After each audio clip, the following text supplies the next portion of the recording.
Hello everyone, আসসালামু আলাইকুম। Welcome back to my channel life time with NTV. মিষ্টি দানা আর হীরার টুকরা যদি পাশাপাশি রাখা হয় আর সেখানে যদি একটা ইঁদুর পাঠানো হয়, ভাবুন তো সে কী নিবে? অবশ্যই মিষ্টি দানা, কারণ হীরার মূল্য বোঝার ক্ষমতা তার নেই। কিন্তু তাই বলে হীরার দাম কি কমে যাবে?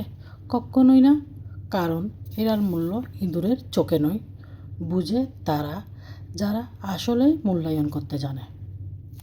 তেমনি আমাদের চারপাশেও অনেক আছে যারা আপনার গুণ, মেধা বা প্রতিভা চিনতে পারে না। তারা হয়তো আপনার আলো দেখতে পায় না, কিন্তু তাই বলে কি আপনি থেমে যাবেন?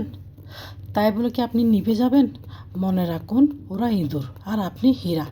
যদি তাদের না বোঝার কারণে নিজের মূল্য ভুলে যান, তাহলে আসল ক্ষতিটা নিশ্চয়ই আপনারই হবে। তাই ভেবে চিন্তে